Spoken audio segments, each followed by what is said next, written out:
Welcome, everyone. Hello, you freebie bosses. Your patience has been rewarded. Da-da-da-da-da. It finally arrived. The evil Drukhari. Yay. Bit late, sorry about that. There's nothing we could do about it. Nope. Nothing we could do about it. So we'll address the elephant in the room, or rather the lack of spider in the room. Why are you doing this? Where is he?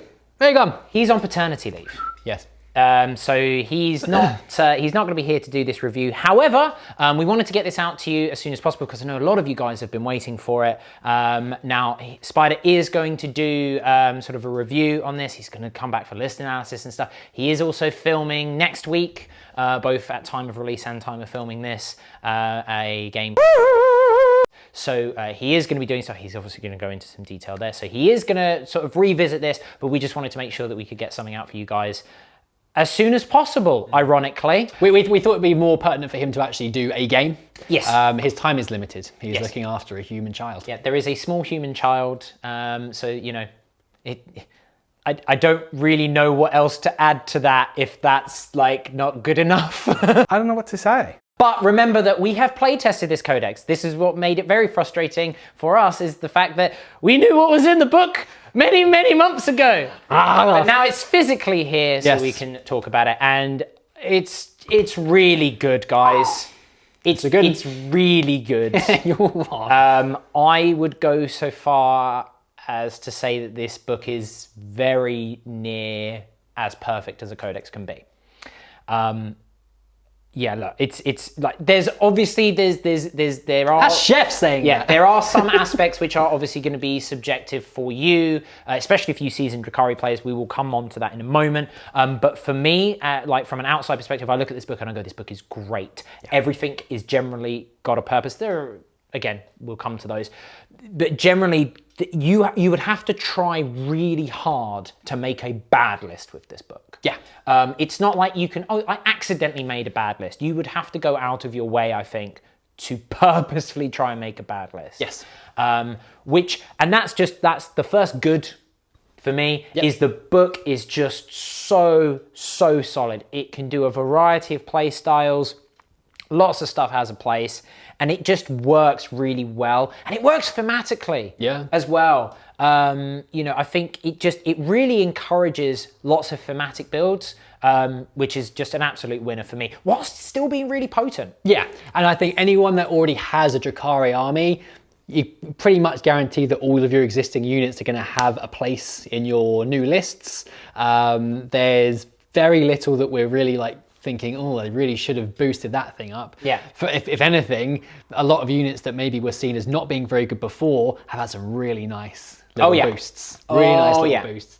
And anyone that's thinking about starting a Drukhari army, all of a sudden, a Drukhari army? Yeah, Drukhari That's fine army. to say. All of a sudden, you have a huge swathe of stuff that you could, if you're starting from scratch, you've got so much to choose from. It's really exciting. Yeah. Really, really good. Yeah, definitely. I think one of the other sort of good things that leads into that as well is just the quality of life changes that they've made. Yeah, there's some really nice ones. I think it's far less restrictive than it may have been before. Things like real space raids are a thing. Yeah. They have come into real space. So no longer are you going to be penalized for wanting to mix and match things. Yeah. You're in a way, you're kind of encouraged to mix in witches and covens and all that good stuff. There's benefits for taking a big mixture of different things, which is really cool. Yeah. As an example, your Archon, you'll be able to do reroll ones and all of those things, regardless of whether you're a witch or you're a, I forget what all the things are called. Yeah, cults, covens, and cabals. Thank you. Yeah, although it's cabals with a K just to change things up a little bit. Like special K. So yeah, you're no longer restricted. In some ways, you're encouraged. It kind of reminds me of Dark Angels in a way, because where you've got Ravenwing, Greenwing, and all that stuff, there are benefits for doing that, or sort of going with mono builds. But whichever way you want to do it, it's still good. And another nice thing, really nice thing that people are going to enjoy, your transports now, you can include your character in the transport, so no longer do you need to have your Archon in his own magical Venom.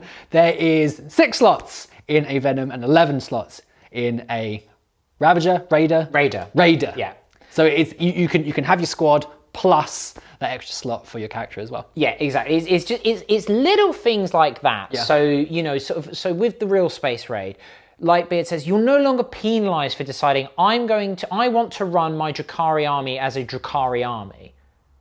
So that means I now suddenly am losing everyone's special. But no, like there were ways around it. You could run multiple patrols and things like that. But it was a bit awkward. It was just a bit, it just felt weird. Now, whilst there's still restrictions in a way for doing a Real Space Raid, because you do need one of each of the characters, and then you need one of each of the troops. But you needed 3 troops anyway, and you needed 2 HQs anyway. So realistically, you're taking a third character anyway. But then you get access to a bunch of good abilities. So yeah, it's encouraged, but it's not compulsory. Yeah, and it also means that when you are going through the phases of the turn, you do have the option of being effective in the shooting phase, being very effective in the combat phase as well. So it encourages a very different way to build lists and play styles. But there's tons. There's so many that you could do potentially. Yeah. But I'm a big fan of combat. I like combat. I mean, I like shooting as well. I like being active in as many phases as possible. That's why I really like things like Harlequins. It's why sort of the Necrons I try and include, because obviously they can't do psychic, but I've got movement shenanigans, and I've got shooting, and I've got combat. When I was running the Huntsman, I would have psychic, shooting, and combat. So I like those aspects. Now, obviously, there's no psychic in Drukhari because that's bad for them. It generally tends to end up with their souls being munched on. But being active in multiple phases is really, really useful. And the combat elements are so good. Yes. Witches are terrifying now. Oh, the cults in general are super good. There's a lot. I mean, Succubi can create absolutely horrendous combat characters. Witches are incredibly potent. It makes me very scared as to what's going to happen with other combat units and where they're going to go from here. But they can really bat outside of their weight class, for want of a better word. Because you look at them on paper and you go, toughness 3, 1 wound. You've got a 6-up invuln or a 4-up invuln in combat. I'm not scared of you. And then all of a sudden 10 witches just go, well, here's my 50 attacks at AP 1. Wait, what? You go, oh my goodness. They can, and that's just the basic troops, right? There's lots of really cool sort of interactions you can do with the various other cult units. Reavers are another fantastic unit. I'll address that. They're not 10 points, guys. No, they're not 10 points. Come on. It's a misprint. We knew that was the case. Come on now. Hellions at 17 points though. Oh, baby, those Hellions! Everyone's like, oh man, Hellions have been rubbish for Hellions ages. are the worst. I remember terrible. when- And now you go, oh man, I wish I'd have kept all those Hellions. Which box? There was a box that got released. Oh, it was the Gangs of Comera. Everyone was like, oh, it's got Hellions in it. Oh, they're rubbish. They're very good now. Oh, They're very good now. they're fast, they're cheap for what they do. Damage 2, you can make them strength 5 very easily with your combat drugs. There's interactions that they've got with Reavers, with the stratagems to give them reroll hits in and that's another thing. The stratagems are really good. There's not a lot of duff choices in there. There's a few weird ones, but they're generally really solid. Again, everything feels like it has a place. Yeah. But yeah, Hellions are fantastic. Reavers are really good. Witches are really good. Succubi are really good. Incubi. I mean, they were good anyway. Incubi, Drazar is just... He's terrifying. The downside of Drazar is it's difficult for you to get Drazar into a 2,000 point list if you want to run a Real Space Raid. Yeah. Because obviously you've only got your 3 HQ slots, right? So if you want to run Drazar, you either need to tack on an extra patrol, which is not impossible to do, or you want to add on an auxiliary detachment, but then he doesn't get he's Blaze for Hire, so he doesn't get the bonuses anyway. You almost want him in the Real Space Raid so that he gets the benefits from being in that Real Space Raid, but then you need to run a brigade, which is actually quite difficult to do. Not impossible, but you're almost hamstringing yourself for Drazar. But also you get Drazar, and Drazar is a bad man. Yeah, he's a bad man. He's very good. He's very good. The Incubi in general are very good. I think that the Dark Eldar, the Drukhari, will be a premier combat army.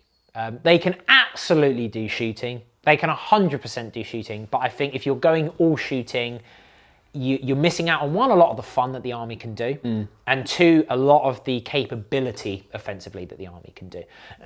Drukhari is still a glass cannon. Yes. Like, you know, they do hit like a truck. It's a megaton cannon. Yeah. But at the end of the day, they are toughness free with maybe a 6-up save. Like, sure, that save is an invuln now. The changes to power from pain, we've all seen that. But, you know, that's only going to go so far when you go like, here's 20 bolter shots. You know, you are going to cut through them. So you've got to be tricksy with them, which I really like about them. And speaking of tricks, your favourite, the Mandrakes. Allow me. I like the Mandrakes a lot. I'm sad that they have such an old sculpt, but Yeah. it's one of those things. Yeah, few missed opportunities. But rules-wise, no opportunities missed. So, Mandrakes, you can have 10 in the squads, as you'd expect. The Bale Blast still does the cheeky mortal wounds on 6s. The most interesting thing, out from the shadows. So, you don't deep strike them anymore. You just set them up in deployment, 9 inches away from the enemy deployment. It's grim. It's really good. It gives you a lot. It gives you so much flexibility, because deep striking with the Drukhari is kind of dime a dozen, because you've got access to things like your webway strike stratagems, right? So you can do that with lots of stuff. Screaming Jets. Yep. You've got Scourges. You can do strategic reserves. So they did, the deep strike was kind of fine, but setting up 9 inches away, oof. Yeah. Oh, because you've got to deal with them. Yeah. You've got to deal with them. And again, you look at it and you go, oh, they're not too difficult to deal with. Toughness free, 5-up invuln, -1 to hit. But they're now a threat. If you don't deal with them, You're dead. they're going to cause problems. They're going to cause you big, big problems. So again, they're not a mandatory choice, but they offer you so many interesting choices. And I think that's the real takeaway from me from the book, is that generally everything seems or feels interesting to use. Yeah, big time. Like, there's just, look, I'm gonna say it now. I don't think there's anything bad in this book. Yeah, I agree. There's not. We've spent a bit of more time than we should, really kind of going through this I'm trying to find bad. We were going to shoehorn in stuff that might appear bad. I think one thing we did agree on was there's probably going to be some Drukhari players out there that are very set in units that they like. Yes. And there will be some inevitable disappointment from certain players, just based on things that really worked before, which is a shame for anyone, but in the ongoing balance of a very difficult to balance game, there are going to need to be sacrifices for certain units. Yeah. You had a good example earlier on. Yeah, I think Covens is the main offender here. Yeah. I don't think any Witch Cult player is going to be upset. Hell no. Let's put it that way. I would argue that your Cabal players are not going to be upset, mainly because you get your character in your Venoms now. You get your 4-up save, your extra attack, the Blade Artist rule. You know, it's all little things that you didn't need, but you've got. Yeah. You know, you did. That's the thing. You didn't need that, but you stayed the same points and got it. So don't complain. You know, there's a few things where I think, you know, like you know, maybe sort of an extra, you know, like maybe some AP on some poison weapons. I think it would have pushed it too far in one direction, but you've also got the niche of always wounding on force. And there's a lot of toughness 5 out there at the moment. Yep. You know, lots of things where you would go, yeah, you can have that extra AP, but did you want to be wounding on 5s? You know, it's sort of, I think it's a very cake and eat it type thing, which is easy for us to say because we're not Drukhari players. Neither of us own a Drukhari army, so we're not invested in it. But things like your Covens, like your Racks with your 4-up invuln as your OBSEC troops choice that could come back to life with Prophets of the Flesh, or your 4-up invuln 6-up shrug Talos. You know, it's things like that that have changed, and I think that how can I put it? They've changed enough that the previous way doesn't work anymore. Yeah. But they're still capable of doing really nasty stuff. But I think it's going to be very similar to things like the Necrons. Your army has changed fundamentally, although weirdly not as fundamentally as Necrons, I would say. Because it's not a redo. No, it's not a total redo. It's not like a ground up redo like with the Necrons. But enough units changed enough that you have to kind of go back to the drawing board. And I think, I get that. And that is objectively bad for you because now you've got to rethink your entire army that you've spent money and time on, right? So I get it. But I think in terms of overall game balance, I'm really struggling to find something bad in this book. I think I think they kind of pushed it as far to the edge as possible with the potency and ability and what's the other word? I don't know. Strength? Sure.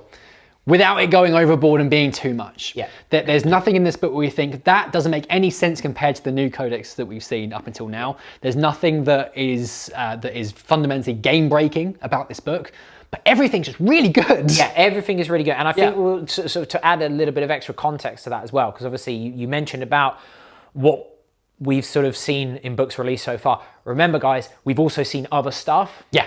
I still think this book is really good without it being brokenly so. Yeah. Now, again, there could be an argument that someone's going to turn around and go, but it is broken because my 8th edition codex can't compete. It's because it's an 8th edition codex. And that is, unfortunately, the situation that we're in at the moment, which is waiting for 9th edition codexes. Yeah, but as we continue to go, there's less and less armies that don't have them, and we need to be comparing them to all these new books because there's no new books that you compare to the old rules. Yeah. It doesn't make any sense. Yeah, it would be like when we were sort of at the beginning of 8th edition and then the Marine book came out. Yeah.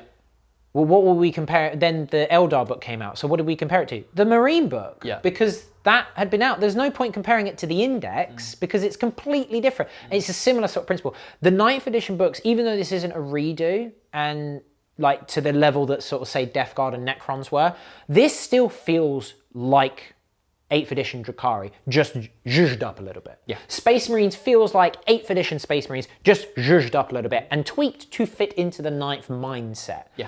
That is the way that I would sort of describe and that's how that book feels. This is how Drukhari feels.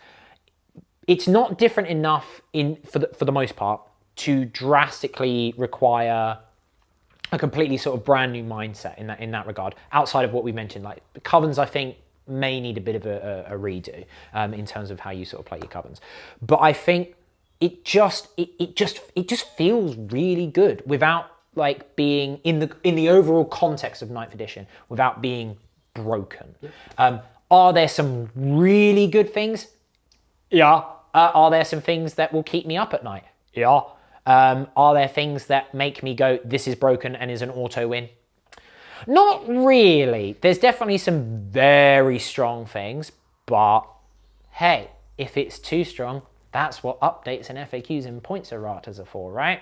So we'll have to see. For all I know, yeah, it might be like with the Death Guard. You know, for all I know, the Drukhari are now going to start stomping the tournament scene and everyone's going to start saying that they're broken. Maybe. I would be surprised because they're still quite a tricky army to use, I would say. Which again, the army has a weakness. Yep. That's not a bad thing, right? But yeah, I'm still like, even now in the back of my mind, I'm trying to go, is that bad though? Not really. Maybe an ugly. There are some uglies, but I think bad. I mean, long-time Drukhari players, feel free to put in what you think is bad based on your experiences with this book in the comments below. Because yeah, I'd love to have that conversation with you because, you know, as an outsider to Commorragh, as it were, I obviously have a different viewpoint to you. You have a vested interest. Likewise with the Necrons, I was probably a bit more hyped than a lot of other Necron players were. But hey, that's what conversation's about, right? We can do that. Now, we'll talk about some uglies because there are a couple. So we'll be right back. Let's talk uglies, shall we? Again, luckily the race as a whole is probably not too pleasant to look at. Yeah. What with being, you know, vampiric and... I tell you what though, the artwork in here is so good. Yeah. Again, an absolute home run for the artwork. I'm just going to show you guys one thing real quick that blew my mind a bit. They're interesting to see as the books are going on. Some things aren't consistent. The artwork's getting better and the layout's getting better as the books come out. So this is the page for the relics.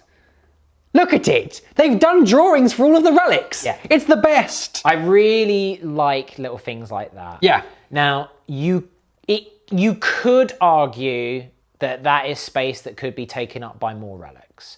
However, my counterpoint to that is let's look at the Necron book. It has two full pages of relics. Yeah. It's got, you know, like, okay, now, and admittedly, 6 of those relics are the specific ones. And of course you have 4 Cabals, 3 Cults, 3 Covens. So you have all of your specific ones there. Or your Space Marine book, where you've got 2 pages of relics. How often are you using all of those relics? You're not, because some of those relics are poo. Yeah. I would rather have 6 to 7 relics to choose from, but they're all really good. I mean, maybe 1 or 2 of them aren't amazing, but some of them are really good. Yeah. Like, really good. Lawrence's Gin Blade is still pretty disgusting, but I'll let him show that to the world. Yeah. Horrid. It's absolutely horrid. But that's what I mean. It's like, that's really good. The Triptech Whip is really good. Yep. The Animus Vitae is fun. Yep. Your Helm of Spite's pretty cool. Yep. You know, that's what I mean. It's like there's some stuff in there that I don't immediately look at and go, that's a dud and it's wasting ink. Instead, I get some really pretty artwork to look at. That's my counterpoint. I understand, you know, that, you know, it would be nice to have more content in terms of rules, but if it's just wasted content, what's the point, right? Yeah. Now, one thing that I also really like, and because you mentioned it with layout, example. They gave an example of the real space raid. Yeah, bit like they do in the core rulebook. Yeah, I find that so important because it's not too complicated once you've sort of read it a few times and got your head around. But some people do not operate well with just reading. Yeah. They need a visual aid. You know, because that's how some people learn. Some people learn, I can never remember the name of it, but some people learn by being told, some people learn by doing, some people learn by seeing, some people learn by reading. I'm a reader. I could literally read it without text. Like a sponge. Without pictures. An enchanted sponge. Yeah. Whereas Bone is, he's a doer and he's a visual, you know, because that's just how his brain operates. My brother is, he's a doer. He's a visual sort of person. You could give him like a list of instructions and he'll manage to do it. But it might not be as easy for him to do with, say, like a diagram or a flowchart or an example that they're going to use. So just something like that it's that quality of life change that's not even in the army itself, but in the book itself. Yeah. It's just a nice little touch that they didn't need to do. But I'm so glad that they did it, and I hope the precedent carries on. Yeah, for sure. Anyway, uglies. Yeah, really quickly. sorry. Again, this is what we mean. There's just a lot of good about this book. We're excited about this book. It's good. So a couple of things. So this is consistent with most of the codexes that we've seen so far. The other covens that you could have if you don't want to take one of the normal ones. Some of the stuff in there is good. Yep. Some of them are you just never ever take them. Yeah. Ever. And there's how many? 8, like 8 or 9, 10, something like that. You pick 2, or you can have one that's all consuming, and each one generally has like 1 or 2 options which are all consuming. And there's a few good, like, you know, things like -1 damage on your Covens units is really good. Yeah, 5-up shrug.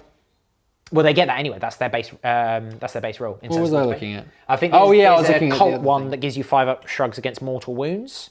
Maybe that was what it was. Which again isn't a bad shout for your witches because they've got an inbun anyway. But so things like -1 damage is really good. Dark Technomancers is still really good. But things like, you know, +1 to combat attrition checks that your Cabals make. All right. You know, it's just that you want to talk about wasting ink space. Yeah. Like that. But again, not everything can be a winner. Yeah, so true. some of it does need to, some of it will not be as good as others. That is just an inherent nature of 40k. Yeah. There's always going to be something that isn't as good as something else, or just is kind of so much better than something else. It's the same for the chapter approved secondaries as well. That there's 4 of them, and you probably pick the same 1 or 2 every single game. Yeah. There might be some people out there that have a very specific play style where they are going to choose other things. But I think for most people, it doesn't. Yeah. It just seems a bit odd that there's a choice and there's something you just really would never take. I think there's a choice, but it's not. You know, you've got 4, but there's one which isn't really a choice, like the. I think it's like, you know, kill a monster in combat type thing. Yeah. You know, it's like you know, and it's really thematic because you're capturing them for the arenas, right? Yeah. And you get 3 victory points for killing a monster. Mm-hmm. Or I could bring it down and get 2 victory points for killing the same monster. Yeah. And I don't have to do it in melee, which is fine. Again, it's really cool. It's really fluffy. It's really thematic, but it's just one of those ones where you go, it's almost there for the sake of it. Yeah. But hey, like we say, not everything can be a winner. And that is consistent with 9th edition books, like you say. You know, there's a few which are just kind of duds, and there's a few which are really good. Yeah. I think overall, like all of the named Cabals and Covens are all really quite strong. Yep.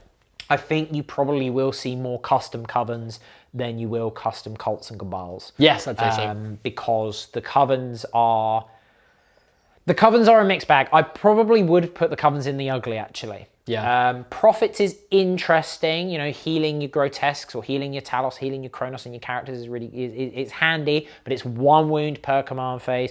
Transhuman, unless it's against strength 8. So that's useful for your Rax against strength 5 and above weapons. Fine. You know, it's handy for your Talos against strength 7 weapons if they're not next to a homunculus. Like, that's the only time it comes up. So it's like, okay, that's a bit of a shame.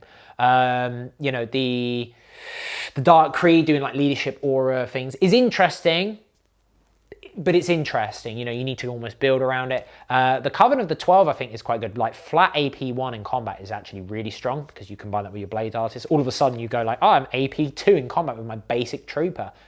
Like, it's cool, but then your second part is you can do actions with and shoot without the action failing, but most of your stuff is not an infantry, and therefore not capable of doing an action, or is infantry and doesn't have guns. Yep. So it's just kind of, it's a real mixed bag. So you'll probably see, so that is a bit of an ugly there, I would say. The Cults and the Cabals are, they're really good. But there's still really good options within the custom traits, but there's bad options. And I think that does extend to some units in the book as well in terms of units. There's a couple which just, and again, this is pretty consistent with 9th edition. There's some stuff that just doesn't do what other units do better. Yeah. If that makes sense. Yes. So like, I could take a Razor Wing jet fighter. It's pretty cool. It's got its Dark Lance, it's got its missiles, it's got its Shuriken cannon. But for 50 points less, give or take, off the top of my head, I could take a Ravager with 3 Dark Lances. Yeah. Which does the same kind of role, but better, and I lose -1 to hit, and I lose -1 to hit, I lose a wound, and I lose a Splinter Cannon. But you know what I gain? Not being a flyer. Yeah, flyers, I think we're seeing where things are going with flyers. Which I don't, it's a weird one. I don't mind, like, slight tangent here, this is just a general night. I don't mind the flyers not being as prevalent as they were, because they were really obnoxious in the sort of middle of 8th edition, where they were just everywhere and you couldn't do anything about them. Yeah. They were kind of obnoxious towards the end of 7th, when again, you just take a bunch of flyers and you couldn't do anything about them. But it's a shame to see them not at least be viable. I think, and this is the thing, the flyers certainly aren't a bad choice. As flyers go, they're actually all right. They're actually pretty good as far as flyers go. Yeah. It's just, there's certain things in the book that can do what they do better. Apart from maybe the Void Raven can get real cheeky with its bomb, because that bomb is ludicrous. Read the bomb. I'm going to read that bomb. Oh, Reavers. They're good. Oh yeah, Reavers are great. I mean, they fall under the purview of Cults. Yeah, even at not 10 points, they're still very, very, very good. Yeah. Where's that bomb? Void Mine? Yes, the Void Mine. Once per battle in your movement phase, after the bearer makes a normal move or advances, you can select 1 point on the battlefield the bearer moves across. Roll 1d6 for each unit within 6 of that point, subtracting 1 if the unit's a character. On a 4+, it suffers d6 mortal wounds. Yeah. Boom! Yeah, it's hilarious. It's nearly 100. It's nearly 200 points for the privilege. I think it's 185 points base, and then if you want to give him missiles, it makes him 200. Yes. And then if you give him dark sides, that's another 10. So he can be pricey, but the hilarity of it makes him an interesting choice, right? Which is good. Yep. So it's, even though it's ugly, because if you're taking him for just the anti-tank purposes, there's much better things. You can take him and be a massive troll, which is what I would do. Because I would just go, oh, you want to bundle up in that little on that round that objective there? Boom! Eat my bomb. You run 2 of them just for the fun of it. Double bomb. Boom! So but again, it's if you're looking at stuff sort of on face value, it's not great. Things like the beasts, they're just kind of there. Like they're blades for hire, so they don't take away your cults or anything like that. But they don't gain any of your cults. They don't have power from pain. They don't. So they don't. They don't get all of that cool stuff. There's nothing really that they do that can't be done elsewhere by other units better. Yeah. With maybe the exception of Claude Fiends to Grotesques. Because they're like 15 points cheaper, the Claude Fiends, and they are faster, but they don't get the built-in advance and charge from turn 2. You can give it to them if you've got a Beastmaster, but they're not core, they don't have the 5-up shrug, they don't have an invuln, they don't get the traits, so it's like, you are getting what you pay for, I think. So it's kind of, there could be an argument for them, but also I then just look at Grotesque and go, but these are better. I'll take a Grotesque, please. The Razor Wing Flocks are just kind of there. The Chimera are just kind of there. Even the Court of the Archon, it's a really messy unit. I don't like it. It's weird. Like all 4 entries. It's one unit now. Yes. They all part of the same data sheet, but they all have different rules. Which is fine, but it's just a bit. It's a bit. It's a bit messy and convoluted, and it's not like, if you have a Lamian in there, you can, the unit does this. Well, no, it's she has an aura which doesn't affect her unit. It affects Archons and Trueborn. Yeah, or these 2 have one rule and the other 2 don't. Yeah. It's quite strange. And you've got Blade Artist, but only on the Lamian because she's the only Drakari in there. Yeah. But the unit has power from pain, even though 3 of them aren't Drakari. Like, it's just a really odd unit, and I'm sure there's some use for it, but I can't think of what that use is. You want some anti-infantry combat? I've got witches. You want some buffs for your characters? Okay, fine, but it's not an amazing buff. You want to protect your characters with the Sliff because he's a bodyguard? Sure, but just don't get him in a position where that's going to happen. Yep. So I just look at it and I kind of go, meh. And that's it, really. That's what I mean. The book is just so... I'm not a Drakari player and I'm gushing over this book. Me too. It's brilliant. Phenomenal book. Yeah, really good. It feels really strong whilst having weaknesses, whilst being really potent in some areas. And yes, you can do some absolutely bonkers things with it, especially when you use like the War of Rust book for the Cult of Strife. You can do loads of shenanigans with that. Incidentally, we have not received the War of Rust book, so we cannot do a review on that at this moment in time. But there's some ludicrous stuff that you can do with it. There's things like that, and that kind of, again, it's not a compulsory thing. You can run Cult of Strife very well with just this book, and that's all that's in the Warzone Caradon. You can for Drakari. Yeah, you can kind of do whatever you want with this book. All of the units in here, bar a few, are really good. All of the different covers and cults and things are really good. You can use them together. You can use them by themselves, without really losing too much. And that's what I feel like a good codex should be. Yeah. There should be tons of choice for your playstyle, whether you want to play competitively or not. You're not going to walk over all your opponents, but at the same time, no one's going to be walking over you with this book either. No. So I think whatever kind of player you are, it's great. I think it's a very rewarding book. It's an A+. I would say it's an A++. In terms of game balance and in terms of game design, this is the best codex so far. Yeah, 100%. It's not broken, but it is very strong. But it's also not forgiving. It could be forgiving because, if you sort of, do a huge glass hammer attack and your opponent has nothing left. But I can't, again, if you're up against a competent player who anticipates that sort of, alpha strike, they're going to deploy effectively, right? And they're going to mitigate some of your strengths in your offense. But that is putting the pressure. There's just, like what you say, there's so much that you can do with this book, whether you're a fluffy player, a competitive player, you just want to play, balanced games. I think it's a really strong book overall. Will 8th edition codexes struggle against it? Yes, of course they will. Yes, but they'll struggle because they're in 8th edition codex. 9th edition books. For me, boom, it's a big good stamp. It's a big good stamp. A big good stamp, an A++, a 10 out of 10, and 2 thumbs up. 2 thumbs up. One other thing, just because I just want to gush about this book a little bit more. You like this book a lot, I really like this book. Like I say, I don't even play Drakari, and I just think this book is really good from like I say, from a game design and balance perspective, which is what I really like to look at, it makes me feel really happy inside, like because of the way that it operates. Now this is Crusade, so it doesn't apply to pretty much any game, but it's the most hilarious thing. It's just so ludicrous. So you've got to take it on like a legendary character. It's the Mask of the First Age, so it's like a helmet from before the fall, like filled with the psychic death screams of like the slaughterhouses back when the Drukhari were the actual Eldar. And it gives you like +1 attack, +1 wound, +1 strength, +1 leadership. In addition, it gives you a 6-inch aura of, oh, you make a morale check. Are you an enemy? You fail. Are you a friendly? You pass. It's just like, it's so bonkers. It's Crusade. It's not balanced at all, but it's just so funny. I'm sorry, I had to get that one out of my system. You enjoy that one, don't you? It's just so stupid, but it's so stupidly fun. Yeah, Crusade's great.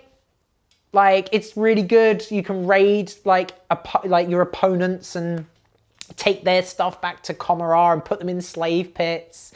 Delightful. Like, you know, the book's just really good, man. It's one of these.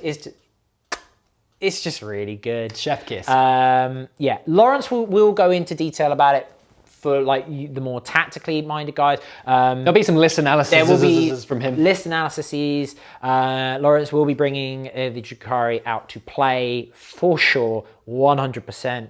But as we say, just, you know, kind of, he's a bit busy right now. Being a daddy. He's being a dad, which you can attest to. It takes up a lot of your time. Yes. What is time? It is a construct.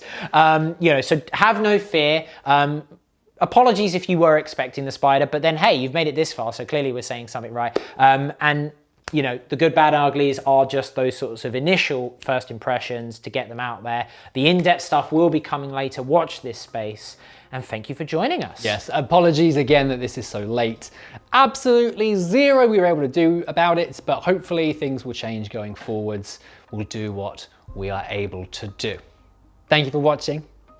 This has been Mr. Chef and Mr. Beard. It's me, it's been Beard. Give us a like, give us a subscribe if you haven't done so already. Press it. Press it! Check us out on demand, and we'll see you next time. And hopefully it won't be as long next time. I hope not. Made me sad.